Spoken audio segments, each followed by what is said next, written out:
विकास life care limited सबसे पहली important news है कि एएसएम लिस्ट से हट गई है। दूसरी इंपॉर्टेंट न्यूज़ है कि डेट फ्री हो गई है। तीसरी इंपॉर्टेंट न्यूज़ है कि सेलिंग प्रेशर जो उसका होता था ना वो कम हो गया है, तो अभी मोस्ट प्रोबेबली हमें आगे अपवर्ड मूवमेंट देखने मिले। थर्ड न्यूज़ है कि डेट जो उन्होंने दी थी ना, डेट, वो डेट से पहले वो डेट फ्री हो गया है। उन्होंने 1 साल पहले कहा था कि हमें ना अपनी प्रमोटर्स की होल्डिंग को कम करके सारी चीज़ों को बेच के सबसे पहले तो हम अपना कर्जा हटाएंगे। तो वो कर्जा उन्होंने अपनी डेट जो दी थी ना, स्पेसिफाइड डेट, वो डेट से पहले उन्होंने अपना कर्जा हटा दिया है। तो ये सारी न्यूज़ है ना, नॉर्मली जो भी इन्वेस्टर्स है ना उनको खाई जाती रहती है। तो ये तो है ना जनरल न्यूज़ है। अगर आपको ये न्यूज़ नहीं पता थी तो फिर आपको भी पता चल गई।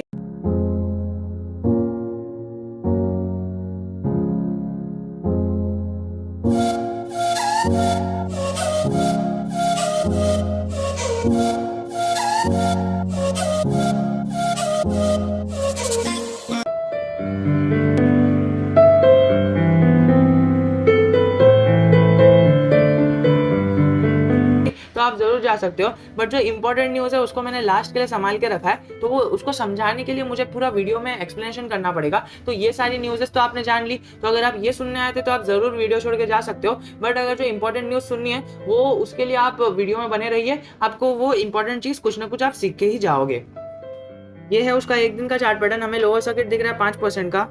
एक हफ्ते की बात करें तो एक हफ्ते में यहाँ पर है ना 16% गिर गया है, जो हमें एक अपॉर्चुनिटी देता है कि अगर हमें ये स्टॉक अच्छा लगता है तो हम इसके अंदर बाय करके चल सकते हैं, और हमें ये 16% तो रिकवर एक हफ्ते में ही हो सकता है। तो आप समझ सकते हो, एक हफ्ते में 16% गिर गया है, तो एक हफ्ते में 32% भाग क्यों नहीं सकता है ना। आप ये पॉजिटिव मोमेंटम लेके चलिए स्टॉक मार्केट में, तो पैसा ऐसे ही आएगा, बट आपको लॉन्ग टर्म व्यू रखना चाहिए। एक महीने का कंपनी का हाल देखे तो वो तो सबको ही पता रहेगा, 72% की अपवर्ड मूवमेंट है।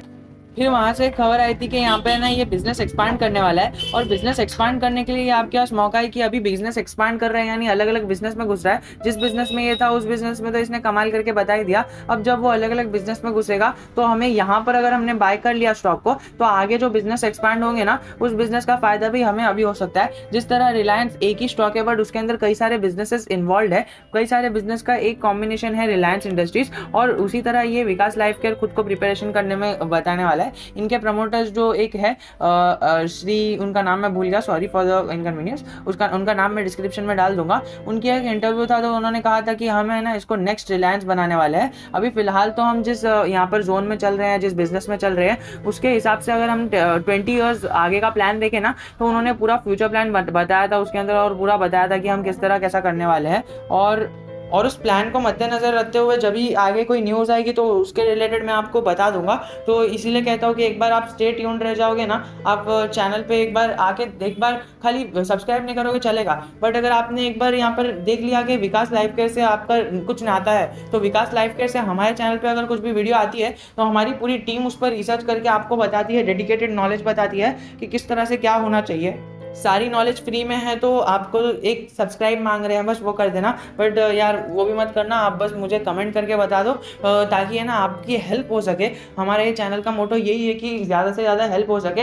1,500 लोगों को तो हेल्प पहुंच चुकी है, अब आप क्या 1,500 लोगों में आते हो। चलिए ये सारी चीज़ों को तो हटा देते हैं, बट जो हम इंपॉर्टेंट चीज़ करने वाले हैं वो हम पहले NSE पर चले जाते हैं। ठीक है, मनी कंट्रोल आ गया। मनी कंट्रोल में जो हमें बुलिश रैली दिख रही है, ये बुलिश रैली तो मुझे तो लगता है कि 1 साल तक ये बुलिश रैली ही कंटिन्यू रहने वाली है। बीच में ये 1-2 दिन तक यहाँ पर बियरिश रैली दिख सकती है, बट यहाँ पर हरी हरी निशानी दिखने वाले हैं हमें मनी कंट्रोल में, बिकॉज जिस तरह के इनके आगे के प्लान्स है, फ्यूचर प्लान्स है, उस तरह से मुझे तो नहीं लगता कि यहाँ पर कुछ नेगेटिव मूवमेंट आ सकती है। जिस तरह बीच में कोई मूवमेंट आ जाती है ऊर्जा ग्लोबल जैसी, वो मूवमेंट इसके अंदर आ सकती है, और कोई न्यूज़ की वजह से थोड़ा स्टॉक नीचे गिर सकता है, बट फिर भी हमें यहाँ पर बने रहना है और इसके अंदर लॉयल रहना है, तो ये हमें अच्छा खासा रिटर्न ज़रूर की ज़रूर प्रोवाइड कर देगा।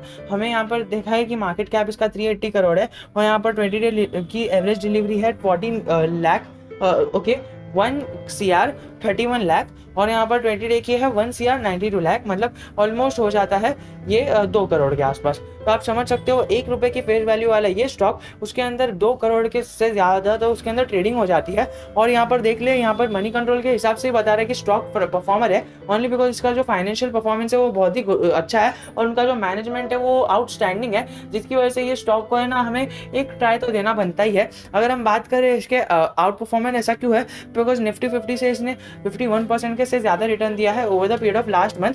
अगर हम बात करें वो जो उनका एक नेगेटिव मोमेंट आ गया था ना, उस नेगेटिव मोमेंट को हटा दे तो फिर तो बहुत ही अच्छा रिटर्न देने वाला ये स्टॉक है। 70 to 80% रिटर्न आराम से इसने दे दिया है। प्रमोटर ने अपनी होल्डिंग बढ़ाई है, ना कि कम की है। किसी भी पेनी स्टॉक में अगर हम देखते हैं ना, तो इन्होंने अपनी होल्डिंग बेचकर अपनी होल्डिंग को फ्लैट को कम किया रहता है, पर इन्होंने अपनी होल्डिंग को बढ़ाया है जून क्वार्टर में 20% से लेकर 0.7 से 0.9 किया है, कुछ तो किया है। तो ये क्या होता है ना, ये थोड़ा जो अमाउंट होता है ना उसको आगे करते हैं तो फिर हमें ऐसा लगता है कि यार मतलब इन्वेस्टर्स को एक ट्रस्ट बनता है स्टॉक के अंदर कि इसके अंदर ये लोग अपनी होल्डिंग बढ़ा रहे हैं तो हमें भी इसके अंदर इन्वेस्ट करना चाहिए। और एफआईआईएस और एफपीआईएस का भी इसके अंदर इंटरेस्ट बना हुआ है। अगर हम बात करें हर एक क्वार्टर में, तो एफपीआईएस, डोमेस्टिक इंस्टीट्यूशंस और हर एक इन्वेस्टर इसके अंदर अपनी थोड़ी थोड़ी करके ना अपनी एक्यूमुलेशन कर रहा है, ताकि आगे जाके हमें मल्टीबैगर रिटर्न मिल सके। तो आप यही बताओ कि यहाँ पर कितने रुपए का स्टॉक है? 4 रुपए के स्टॉक में कोई एफआईआई इन्वेस्ट करेगा क्या? करेगा, जरूर करेगा। अगर उसे वैल्यू मिल रही है तो वो जरूर करेगा। ठीक है, तो हमने इसकी स्ट्रेंथ देख ली और एक बार वीकनेस देख लेते तो हमें वीकनेस में पता चलता है कि यहाँ पर है ना जो ये यहाँ पर है ना बिग डील है ना कि लास्ट मंथ है ना इन्होंने ना अपना टोटल शेयर 1% है ना कम कर दिया था, बट स्टिल वो कम क्यों किया? क्योंकि है ना ये अपना डेट बढ़ा रहे। ये तो मतलब एक कंप्यूटराइज रहता है ना, ऑब्वियसली मनी कंट्रोल वाले हर एक स्टॉक के ऊपर आके ये तो नहीं करेंगे अपने दिमाग लगा के कि इन्होंने प्रमोटर की होल्डिंग ऐसा क्यों करी। यहाँ पर बस एक मतलब दिखा देते कि हाँ इन्होंने अपना वो कर दिया, मतलब होल्डिंग कम कर दी, इसका मतलब वो एक वीकनेस में चला जाएगा। बट इसको हमें एक अपॉर्चुनिटी की तरह लेना है। वो हर एक के देखने की नजरिए की बात रहती है। हमारा नजरिया ये है कि ये हमारा स्ट्रेंथ है, तो हमें इसमें स्ट्रेंथ में ले लेना है। अगर हम बात करें इसके रेवेन्यू की, तो उसके रेवेन्यू में थोड़ा सा डीग्रोथ हो रहा है only because of the corona virus, तो ये भी हमें वीकनेस में नहीं लेना है। अगर कोरोना वायरस हटने के बाद भी इसका रेवेन्यू और प्रॉफिट कम हो जाता है तब जाके हमें थोड़ी फिक्र होगी। अगर हम थ्रेड्स की बात करें तो थ्रेड्स जो है ना वो यहाँ पर है कि इनसाइडर ने ना स्टॉक को सेल कर दिया है, बट क्यों किया है? क्योंकि इन्हें ना अपना जो यहाँ पर लोन है वो चुकाना था, तो उसी वजह से इन्होंने अपना वो किया है और कुछ डरने की बात नहीं है। अगर हम आगे थोड़ा सा चले जाए, बीएसई की वेबसाइट पर चले जाए, तो एनएसई की वेबसाइट पर हमें दिखेगा कि 2 करोड़ का यहाँ पर वॉल्यूम ट्रेड हुआ है और यहाँ पर इसका जो है अमाउंट वो दिख नहीं रहा है, वो बीएसई पर दिख जाएगा। बीएसई पर हम देख लेंगे 52 वीक हाई यहाँ पर 118 का बनाया है और अभी कितने पे चल रहा है? यहाँ पर चल रहा है ऑलमोस्ट 4 रुपए पे। तो आप समझ सकते हो 18 का अपना 52 वीक हाई भी पकड़ लिया ना, तो कितना परसेंट मिनिमम रिटर्न दे सकता है। तो आप समझ ही सकते हो कि स्टॉक के अंदर कितना पोटेंशियल है। हर एक जगह से मैं आपको पॉजिटिव क्यों बता रहा हूँ। अगर आपने मेरे वीडियोस कोई भी देखे होंगे ना, तो आपको पता होगा कि मैं हमेशा नेगेटिव और पॉजिटिव दोनों को लेके चलता हूँ। मुझे अगर कोई वीडियो बनाना है उसके अंदर मुझे वीडियो को प्रमोट करना है तो मैं जबरदस्ती पॉजिटिव करके नहीं लेता हूँ। मैं हमेशा है ना नेगेटिव और पॉजिटिव हर एक चीज का बैलेंस रखता हूँ, ताकि हमें पता चलता रहे। इसका जो पीयर कंपटीशन है वो ये है कि यहाँ पर जो पीयर की मतलब सेल्स है वो हमेशा ज्यादा ही रहती है। अगर हम बात करें जो इनका बड़ा वाला पीयर है हमारा PLN, यहाँ पर है ना हमें पता चलेगा कि उसका जो सेल्स है वो सेल्स 13,000 का है और इसका सेल्स कितना है? 30 का है। तो आप समझ सकते हो इसका ग्रोथ का कितना बड़ा स्कोप है। ये देखिए, ये चीज मैं आपको बताया था कि यहाँ पर जो सेलिंग प्रेशर है वो कम हुआ है। आपका होमवर्क ये रहेगा, अगर आपने स्टॉक में इन्वेस्ट किया और आप डेली ट्रैक कर रहे हो स्टॉक को और अच्छा रिटर्न उम्मीद कर रहे हो, तो आप यहाँ पर डेली क्वांटिटी यहाँ पर आके देख लेना कि यहाँ पर ये देखिए एनएसई पर आना, पहले सर्च करना यहाँ पर विकास लाइफ केयर एनएसई और आपको सबसे पहले एनएसई www.1NSE इंडिया की वेबसाइट आ जाएगी। आपको यहाँ पर ऑर्डर बुक पे आना है। यहाँ पर ऑर्डर बुक आपके सामने मैं एक बार रेक्टेंगल भी बना देता हूँ ताकि आपको एक अच्छा व्यू मिल जाए। ऑर्डर बुक पे आना है और यहाँ पर देखना है कि सेल क्वांटिटी कितनी है। तो अगर आपको दिखेगा कि सेल क्वांटिटी इतनी ज्यादा है ना, यहाँ पर जितनी कम मतलब डे बाय डे आपको दिखेगा कि यहाँ पर ये कम होते जा रही है। आज देख लेना 99,500 है, कल इसकी कम हो जाएगी और कम हो जाएगी और कम हो जाएगी और कम हो जाएगी। तो जैसे जैसे इसकी क्वांटिटी कम होते जाएगी उतना हमें अच्छा लगने लगेगा। ओनली बिकॉज जितने सेलर्स कम होंगे ना उतने ज्यादा बायर्स बढ़ेंगे और जितने ज्यादा बायर्स बढ़ेंगे उतना ज्यादा स्टॉक अप जाएगा।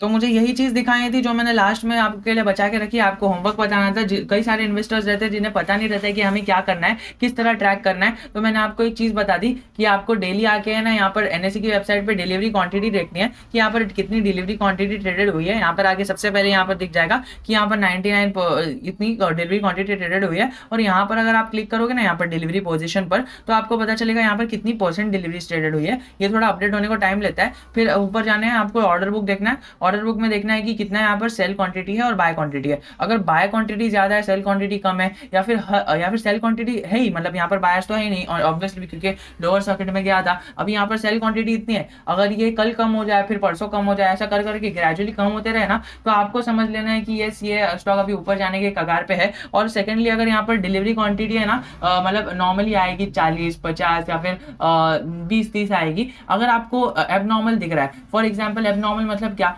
80-90-95 इतना इतना दिख रहा है ना, तो आपको समझ के चलना है कि कल के मार्केट में कुछ ना कुछ है ना मोमेंट होने वाली है और आपको वो प्रिपरेशन करना है। अगर आपके पास स्टेक है या फिर इंट्राडे करने की अपॉर्चुनिटी है तो आप वो भी कर सकते हो। तो आशा करता हूँ आपको वीडियो पसंद आएगा। अगर आपको कुछ भी वीडियो में खराब लगा तो कृपया इसे अपने यहाँ पर ना ले, और मुझे यहाँ पर अगर कुछ भी डाउट है तो कमेंट सेक्शन में ज़रूर पूछ के बता दीजिए, मैं आपको यहाँ पर जवाब दे दूंगा। तो आशा करता हूँ वीडियो पसंद आएगा। जय हिंद, जय भारत।